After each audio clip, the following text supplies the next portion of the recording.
You homework?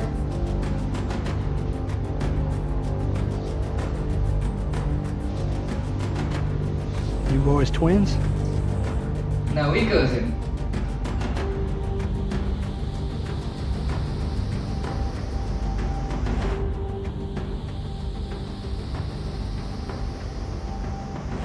Yo, welcome back guys. Oh my god, how are you guys? I'm so excited right now because we are talking or discuss the film with the best visual, 17 award, and of course also the interesting issue. What's the film? This is Sinner 2025 by Ryan Coogler.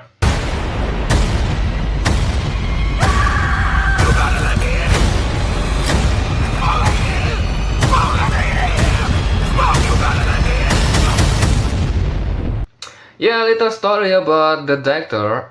I already familiar with this director, Ryan Coogler, because the previous film like Marvel Black Panther and Creed is a good. And now the new film, the vibe film by Ryan Coogler, Sinner, is also good.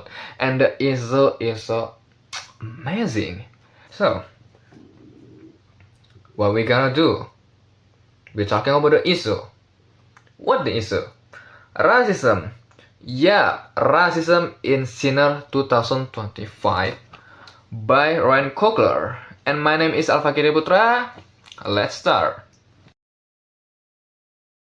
Yeah, before we start to the issue, let's introduce the film first. Sinner 2025 by Ryan Coogler is a thriller film set in the 1930, especially in the 1933. In the Mississippi Delta region of the United States, USA. So, during the era of racial segregation, you know the era segregation, racism in this era is normal. So, a period in which discrimination against black people was still institutionalized socially and legally. The film also highlight the power relation of the white majority and African American community, who live in the fear, limitation, and of course, violence. So yeah, next we'll talk about the synopsis. I will share a synopsis for you guys. Begin with the introduction, rising, climax, and falling action, resolution. So, the introduction began with the return of the two African American twins brother named is Smoke and Stuck to their hometown in Mississippi, which is still overshadowed by racial tension. The two twins buy a warehouse to house a party for the black community, and the reason for choosing the warehouse because it feels safe and unsupervised by white people. During the party, Sammy sang a song that connects between era which called it and attracting the attention of the devil or vampire, so that the vampire began to attack one by one black people, there including Stark. So that the situation began the chaotic. Morning come and Smoke managed to Sammy by killing the vampire. Sammy went home while Smoke radicalized again the white people, who were apparently already preparing to kill the black people in the building.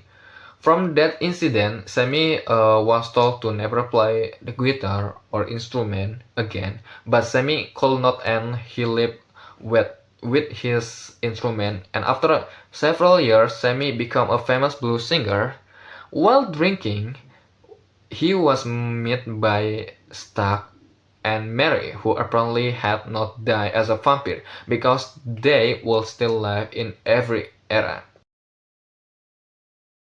Actually, honestly, I enjoy this film. I watched this film in IMAX and oh my god. Oh my god, the visual, the sound is a good. I said before, this is a best visual film because the compelling narrative show a thoughtful and consistent depiction of the racial experiences black character. This is also Ryan Coogler 5 film and also good. And Ryan Coogler really encouraged us to understand racism not only as an individual act, but also a social system that normalizes injustice. This is also why Ryan Coogler is very brave, because he take unique issue and then he combine and boom, unique. Because while discussing about the racism, this film also explore music as a connector, as a thrill, and is a thriller about the vampire who target black people. Therefore, this is a best Ryan Coogler debut film I have seen. Next, we're talking about the strength and downside in this film. The strength in this film, of course, I enjoyed the story, and the strength, of course, the story. In the story, because the core of the Sinner film is actually about the young man named Sammy, who loved the blue music, but the father is a pastor, and his father forbade him to play music, because the church at the time identified music as something very worldly. So it was like between worldly and religious, but in reality, when Sammy play guitar and sing blues, and the coolest thing, oh my god, and the coolest thing, Ryan Coogler make the transition is cool. Oh my god, from this blue, from humming. So the scene, Sammy play guitar and humming, and the transition into the metal. After that, there are modern musical instruments, enter hip hop, enter jazz. Again, transition between generation like that. So music, as in music, is an open of the gate of spirit from all era can be united. There is a collective memory between black people who were enslaved by white people, and that's it. What is emphasized by this film, with music, with vampire, even white people who have become a vampire still colonize black people. Story is good, guys. You must watch this film. And next, also the cinematography. I said before, guys, the visual is the best in this year. Cinematography. You wanna talking about what? Color. Good. Contrasting. Very good. Color image contrasting is good. And of course, the aesthetic camera position. Yeah, and of course, the last is a character. Oh my god. You guys must know. The character. Jordan Bakari. Michael Jordan. Michael Bakari. Michael Bakari Jordan. Yes, the actor is Michael Bakari Jordan. And you know, guys, he played two roles, Stark and Smoke. Can you imagine? Two roles. And the acting is so good. I feel the emotion. Yeah. And not only this character, and also Miles Keaton as a Sammy, when he humming, oh my god, whew, he's so good. Is a strength of this film. And what the downside? I have a 3 downside for this film. I'm sorry. First is unexplained. I mean, vampire in this era. Why vampire and why he's targeting black people? Unexplained. And 2 is a conflict is which is feel was lacking for a film that's 2 hour.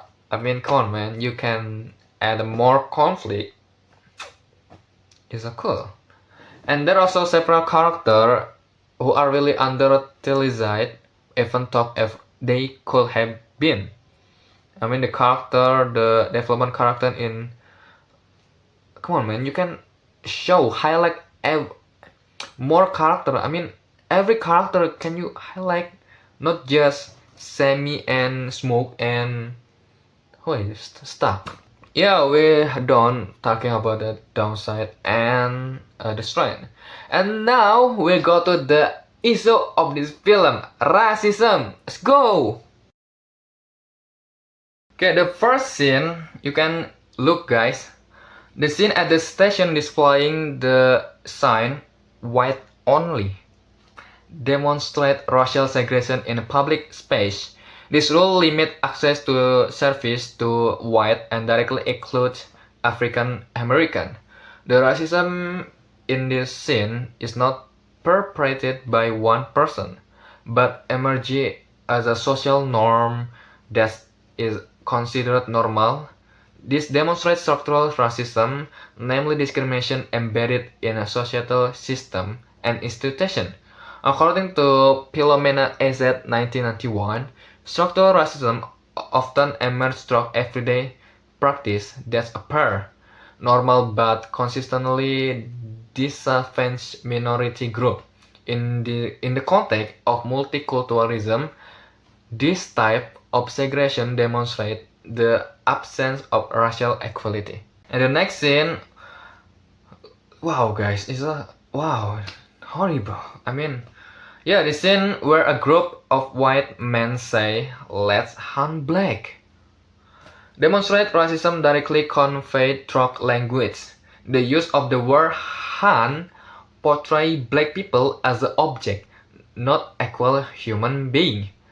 This utterance demonstrates how language can be used to demand and justify violence against certain group. According to Stuart Hall, 1997, language plays a significant role in shaping how society view a group. In this scene, verbal racism reinforces the notion that African Americans are a group that deserve to be treated inhumanly. The last scene, the scene which a character started that he enjoy killing black people, demonstrate racism that has become part of the way of thinking. Because here, violence is not longer considered wrong, but instead as something normal and even enjoyable. This shows that racism has developed into a personal belief that encourages cruel acts. According to Theon Van Dijk, 1998, racism can work as an ideology that justifies domination and violence against minority groups. In the film Sinner, this scene emphasized that racism not only hurt physically, but also destroys the value of humanity and diversity. Yup! There's a three scene racism in this film. So yeah, the understanding gained from the film Sinner is how we understand racism not only through physical violence, but also through social rules, language, and ways of thinking accepted in society. Director Ryan Coogler wants to emphasize that in that era racism was considered very common and normal, so it was not considered a threat like some of the scenes previously discussed. Through this film, I gained a clear understanding that racial discrimination is detrimental to individual and community, and is contrary to the values of equality and diversity. Overall, this film Sinner encourages viewers to be more aware of racism and respect difference in a multicultural society. We have done for this discussion, so remember guys, don't racist. And don't forget to watch Sinner 2025 by Ryan Coogler. And my name is Alfred Bye bye guys!